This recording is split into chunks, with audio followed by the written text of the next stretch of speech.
You're in the place where mysteries and the missing meet, where conspiracies lurk around every corner. Welcome to the Deep, Dark Truth. Welcome back to the Deep, Dark Truth. I'm Moe. And I'm Mikey. Today we're going to be talking about archaeological discoveries, many of them from the past year or two, and then we're going to rate them by how likely we think the items are to be cursed. This episode should be subtitled either "Is it cursed?" or "White people, please do not touch that."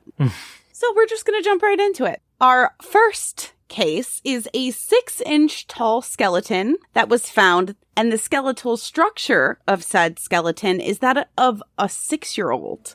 So these doctors basically said this skeletal structure is reminiscent of what a 6-year-old skeletal structure would be.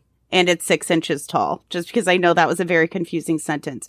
It was found in the Chilean desert, and upon inspection, there were 7 different mutations that were found that all had to do with growth. But the skull of the skeleton is pointy. It almost looks like a Conehead scenario or something out of Mars Attacks, kind of. So it had the growth and maturity of a 6-year-old, but it was only 6 inches.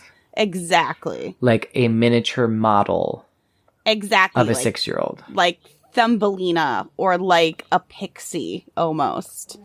So this does make you wonder, since we know that there were these genetic mutations, if at any point in human history, if this could have been, or something similar could have been the basis for fey creatures like pixies or fairies or imps. The idea that there was ever a human this small, which before anyone asks, yes, it was verified to be human. It is not an alien, and it is not like a pixie or a fairy. It doesn't look very human. It's the skull. It's like pointy. It's the skull. It's unsettling. It's unsettling. I'm going to say it's a 3 for how unsettling it is. Because it's still kind of cute in like a really creepy way. It's like a bishop. The only way I could describe it is like a bishop or a cardinal pointief. Yeah, is that what they're called? A pointief? Yeah. It, like glued to what would be a normal skull, almost. Except for that the features are very pointy, like the nose and the cheekbones. And you know what I mean? It's like drawn out, like drawn back and pointy. A squid person, almost. Oh, it does. You're not wrong. I don't think it's cursed. It is unsettling, though. So I'm going to give it a 3. You're going to give it a 3? I'm going to give it a 3 because to me it's unsettling. I'm unsettled. Cursed if there was a curse as in it could hurt us, or it was cursed. I mean, cursed as in just you think it might be cursed, or you're just really terrified of it. Okay. I feel like in this particular instance, most of these are objects. It could have been made, right? Well, it was inspected by scientists, and they confirmed that it is human. And there was enough DNA for them to find the 7 different mutations. So this could be a human with a very, very just rare genetic disorder. Yeah, 7 different genetic mutations. 7. That all were size-related and had to do with growth. Which is possible. It's super highly in a trillion, million, bazillion. Highly unlikely. But here we are. I want to believe that this person was probably sweet, and I don't know if I want to go that high on this. It is a little unsettling, though, I have to admit. It is. Feels like they were born very, very small, like the most extreme version of dwarfism that you can think of, and then didn't grow, and maybe they were able to live until they were 6 with these different genetic mutations. That's what I'm thinking, too, because... And, of course, there are pictures with our sources in our show notes if you want to go take a look for yourself. You're going to want to go look. Just go look. Will you look at it? Just look at it. This next one is the Antikythera mechanism. So I actually heard about this from our accountant last week doing our taxes. That's funny. And it inspired this episode in a roundabout way. So the Antikythera mechanism was found off the coast of, you guessed it, the Greek Isle of Antikythera in 1901. That isle, by the way, is between Crete and Peloponnese in the Aegean Sea. And it is a hand-powered Ori, which is a mechanical device that predicts celestial bodies and is now our oldest example of such a device. It's considered the first known analog computer. It could predict eclipses and other celestial events decades before they happened. It even tracked what is believed to be the first Olympics every 4 years. It tracked the sun, the moon, and the zodiac, and it was insanely advanced for its time. For reference, it has been dated to be made between 97 BC and 205 BC. Wow. And it was found in 1901 and still a thing, still something. That's insane on its own right. Well, because it was like a mechanism and it was made of like different metals. It has like a gear inside of it. And they found out it had a gear inside of it because I don't remember if they MRI'd it or X-rayed it, one of the two. But it's been dated to be between 97 and 205 BC at some point, basically during the Hellenistic period. And similarly made mechanisms, to our knowledge, were not made until the 14th century. So we're talking 13 to 1400 years later is when these mechanisms are then considered state-of-the-art technology. That's insane. It's absolutely insane. And to think that it was identifiable as well after almost 2,000 years is insane too. I don't care if it's metal. I mean, steel gets manipulated over 2,000 years. Like, me and Musbin were having a conversation about this because he vaguely knew what the accountant was talking about. I'm like, I have never heard of this. How have I never heard of this? When I told him that fact, he's like, oh man, this thing's probably on Ancient Aliens. And it probably is on Ancient Aliens. But to me, it does the opposite thing that Ancient Aliens does. Like, how did they have this technology? It's like they had the technology. We were capable of coming up with mechanical and engineering feats. It's just, it wasn't commonplace because it was so outside the box. Those people that were thinking of these things and inventing these things were just complete, like, rebels almost from society in the way that they thought versus what was common at the time. So it's just a matter of it becoming more commonplace to go against what the current idea of science is. Okay, I don't think this is scary at all. I think it's amazing. I do too, but this is more unsettling to me than the first one. Really? Yes. I mean, I guess I do understand. Yeah. Where it was found is intriguing to me. How long has it been and it's still identifiable to be what it is and know what it is? Does it work still? I think that it was like completely rusted and that they were able to, again, either MRI or X-ray to understand how the gear turned and what it did. Yeah. But since it was under the water for such a prolonged period of time, it wasn't really functional anymore. So it was then like recreating and seeing exactly what it does. Next closest invention is that many years later, hundreds and centuries and centuries and centuries and centuries. That blows my mind. So, this one scares me a little bit. You know what? I think that might be fair. I don't know if I'd pick it up. But yeah, I'm going with a 6 on this one. Oh yeah. I guess if the question is it cursed? Then yeah, probably. This is probably an 8. Yeah. Like, it probably is cursed. You know that if it ended up in the water, whatever ship it was on probably went down. So it's the lone survivor of probably an ancient shipwreck. Yeah, I'll give that an 8. Or an ancient alien. Or an ancient alien. You brought me over to your side. Yeah. Moving on. You may have seen something similar to this floating around the internet on April Fool's Day this year, and that is the mummy dinosaur. Yep. The picture that accompanied the mummy dinosaur wasn't exactly true, but it was based in fact. So we're going to talk about some mummy dinosaurs that are real. A nodosaur was found in Alberta, Canada in 2011, and an ankylosaur was found in Montana. And while both of these dinosaurs were extremely well preserved, they even had some skin. Their armor was the main feature that intrigued scientists because it's so incredibly rare to find just bits of armor intact, let alone the entire plate. And it helped learn a lot about the physiology of how these animals really got put together.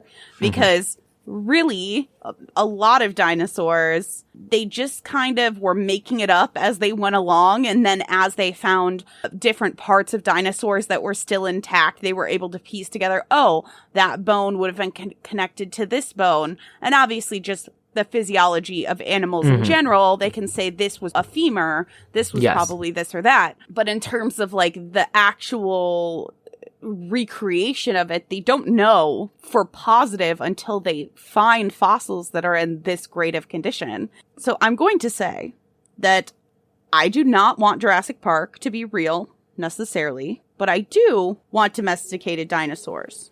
Yeah. But because I know someone would make Jurassic Park, I'm going to say this is a 10 for me. I'm going to say this is probably going to end up being the worst thing on the list. Curse? I want a baby dinosaur, right? And I want it, like, them to domesticate it so that I can have a little baby dinosaur. But I don't really want that because I know that someone will make Jurassic Park. And I think that's a horrible idea. Breeding anything to live in captivity is a horrible idea. It's one thing to take, motherless animals in the wild and put them in a zoo where they would have probably died in the wild and didn't know how to hunt or do anything for themselves. Right. It's what they would do with dinosaurs would be a completely different thing, completely cloned in captivity. And it just would be a nightmare, I feel like. Yeah. I'm going to rate it a 10. What do you rate it? I'm going low on this one. Are you asking if a mummied dinosaur is cursed? We should leave it alone and not touch it. That's the context in which I mean. That's the opposite. I'm going with a 2 on this one. I would go digging in. I'd be inspecting it. For sure. Again, I want to know the physiology of dinosaurs better. I just don't want somebody to clone mummy dinosaurs. They found, like, armored plates like that whole, too, because it's not bone. It's basically skin and keratin and other things that usually go away with the skin. Maybe at a slower rate, but still decay, much faster than bone does. So that's intriguing. That's interesting. That mummy dinosaur picture looked legit. Like, it looked really good. It really did. It was done well. Yeah, I'm going with a 2. I'm going to play with the mummy dinosaur. I feel like this is our first real disagreement. I agree with you, but also I just know somebody's going to use their powers for evil. Yeah. Next, we're going to be talking about Freddie Goodall of Brighton, England. You can find his TikTok at Freddie Goodall.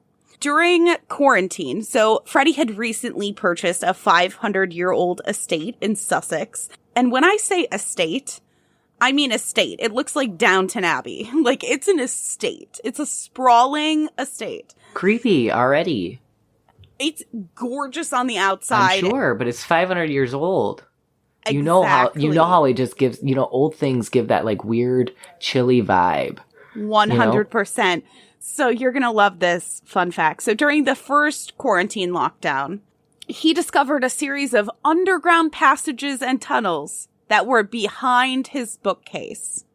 Okay, now I'm intrigued. So he saw a really old photo of what the room used to look like. And it's a library, by the way. So this entire room is basically lined with shelves. It's a library / study / sitting room. Lounge, yeah. And you could see that there was a lever in this bookcase. So it led him to inspect the bookcase. He moved the bookcase and there was a little beginnings of a passageway behind it that was kind of blocked off. He moved some stuff. He went down and there was a series of underground passages and tunnels behind it. And most of the tunnels, or at least many of them, are mostly filled in.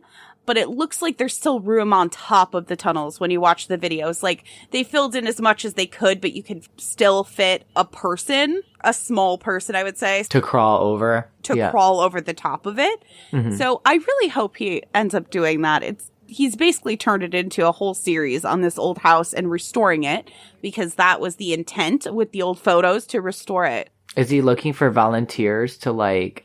I don't think so, but there are mentions in other ones that he does believe the mansion, the estate to be haunted, which I agree with. I've never been there, and I'm going to say it's haunted.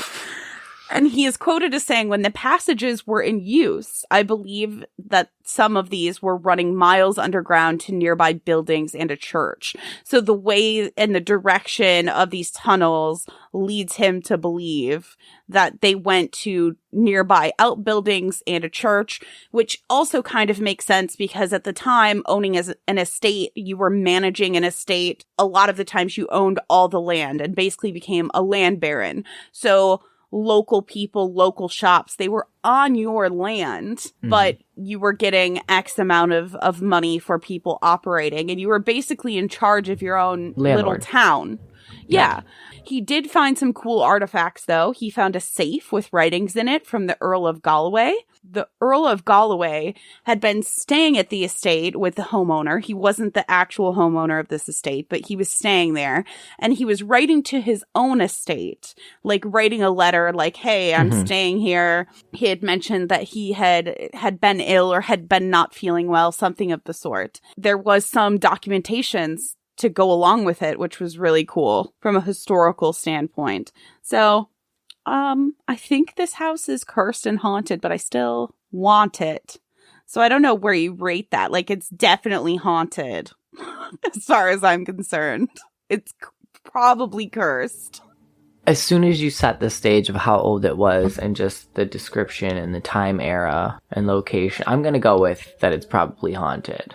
Am I going to go there? Probably. Like, it's not a no-go for me. So I'd probably go with like a 5. I definitely think there's something. There has to be something intriguing, whether that's underground or above ground or what. But this story in particular was one of the ones that, for me, really signaled the, like, white people, please stop touching things. Because if I found out that there was a room behind a bookcase in my house, I immediately would have a whole bunch of other people with me. There would be lots of headlamps. There would be somebody that had expeditions, some kind of knowledge of the structural integrity, like some sort of engineer that could make sure that nothing was going to fall in on me. I don't want to be the canary in the mine, right? Yeah. Like, I don't want to be going down a pathway and then part of my house collapses on me because I hit some, like, load bearing. First expedition beams. is figuring out what is weak, what is not, what is safe to traverse, what is not. And then you have, like, a GoPro in your helmet. Like, it's a whole thing. Yeah. And then the second one is paranormal. You send the paranormal team in there in the dark before I go inspecting anything. So those 2 are happening. Bookcase, hidden passages way. I'm in. Well, I'm glad you agree with me because I thought that it was unhinged. Yeah. I understand the ones that are trained archaeologists, like they went to school for that. They know exactly what they're doing. They're used to this. They have people with them. But when it's just some guy, it's a no for me, dog. Yeah. So I vote very extremely cursed. I'm going with a 5. I still think I'm not going near the mechanism first and foremost. Next, we have a really fun one. It is a mummy with a golden tongue.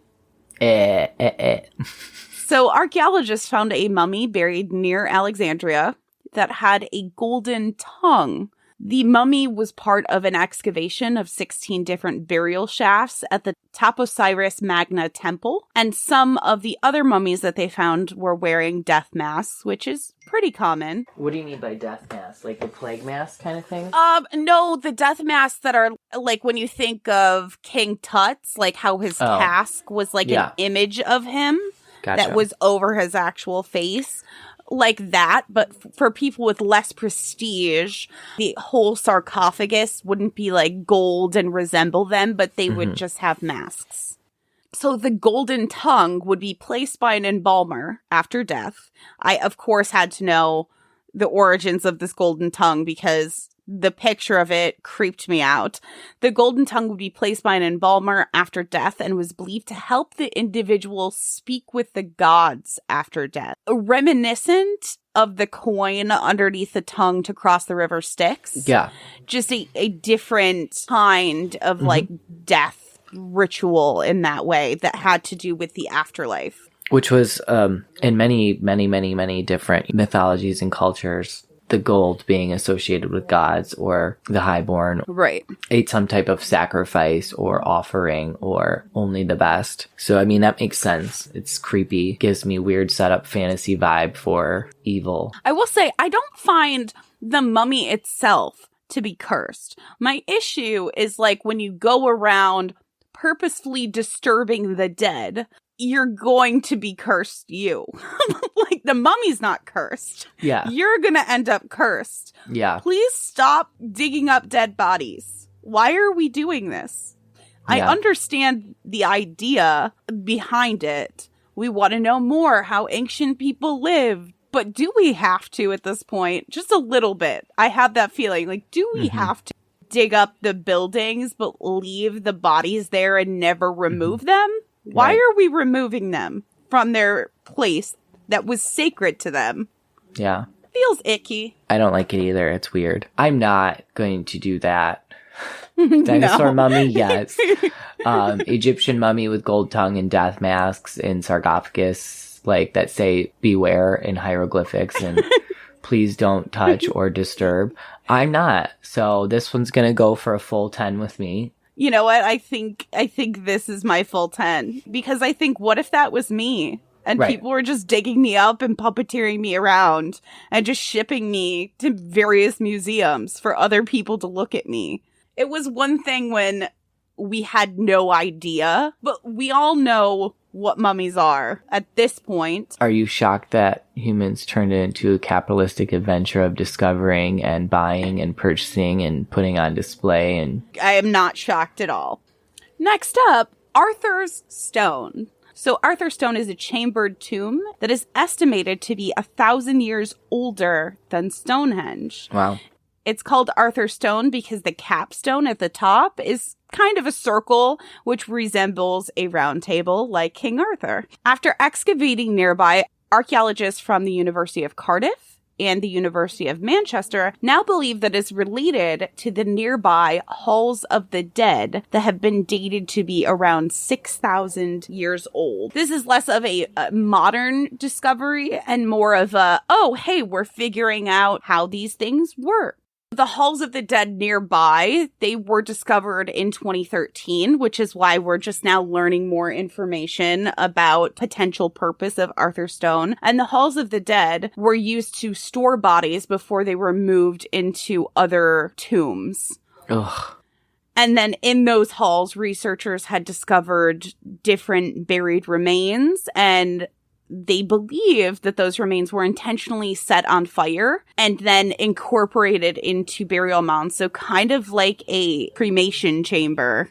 They also believe that Arthur's Stone had two different time periods where it was constructed. When it was first constructed, it was on this large mound of earth and it was pointing southwest. It was surrounded by wooden poles, but those poles decayed. And that was very similar to the Halls of the Dead construction. And then it was later rebuilt larger with more chambers in them. So now it looks like there are stones holding it up, right? There's a chamber underneath there.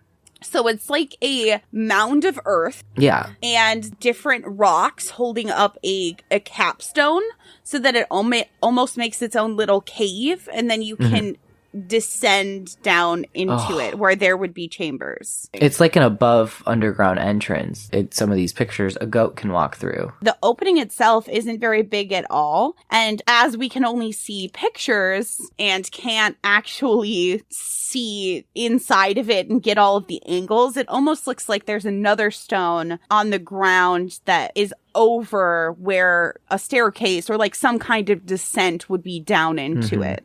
It's obviously unnatural.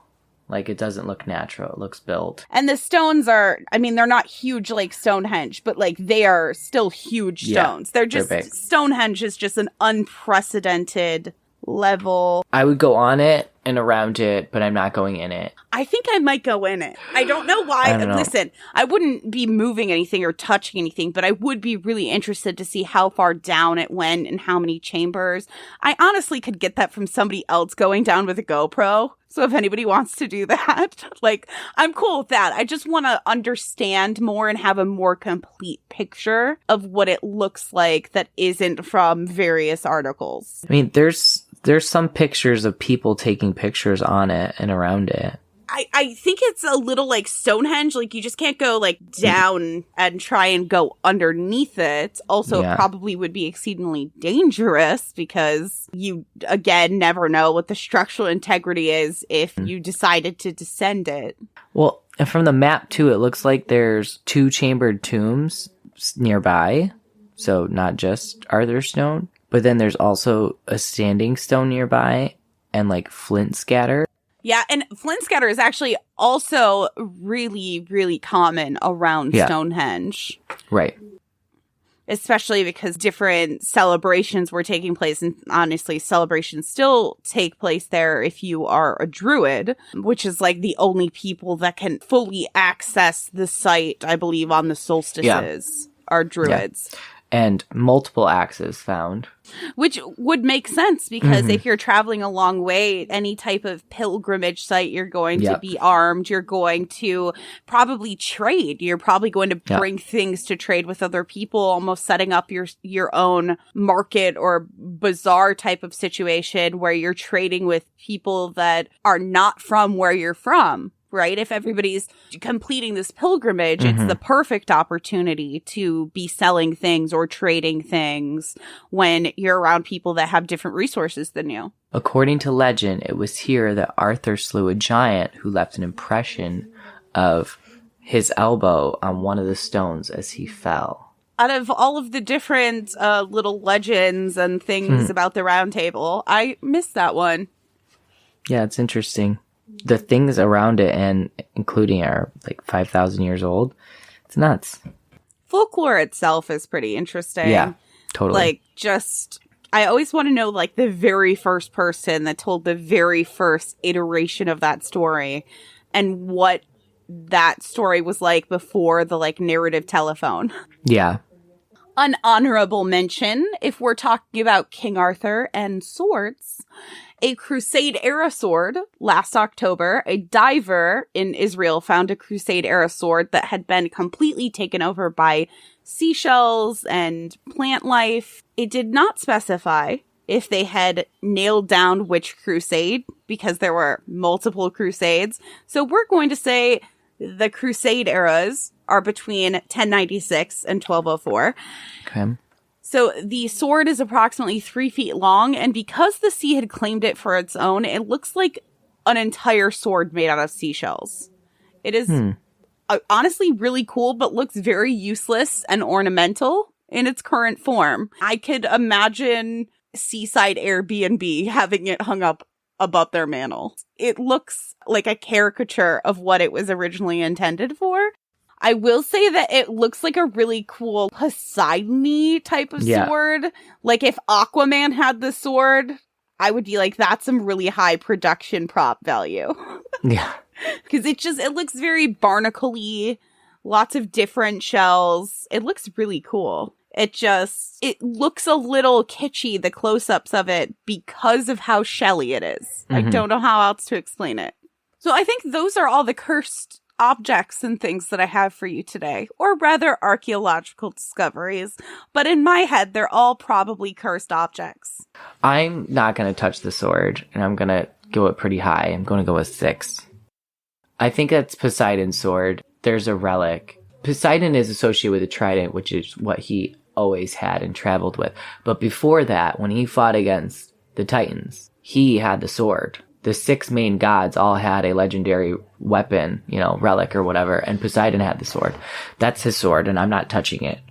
Is it far from England? Yes. Do I still feel like it's King Arthur's sword because of something inside me? Yes. Does that mean then I am going to pick it up and be the once and future king? Absolutely. I'm picking up this sword. Hail High King Moe.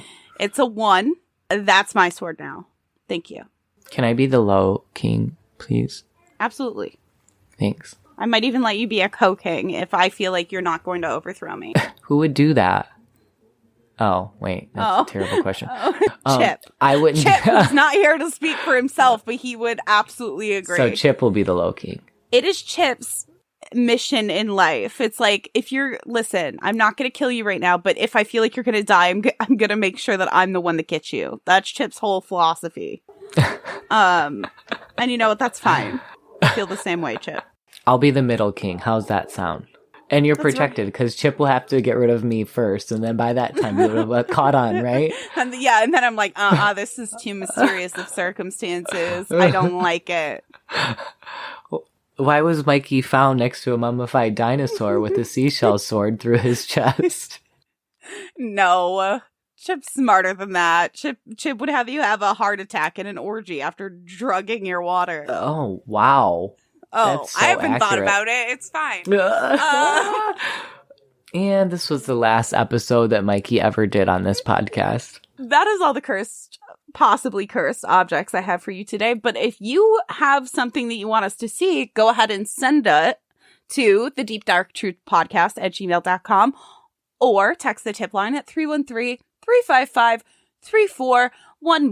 I know it was a little bit of a short episode today, kids, but Chip's not here and he gets mad if we do anything too exciting without him. Until next time, I'm Mo. And I'm Mikey. Should we just edit Chip in anyway? And we'll see you back here in 2 weeks. Bye. You just listened to the Deep Dark Truth Podcast. See you next time. And remember, your local cryptids want to meet you.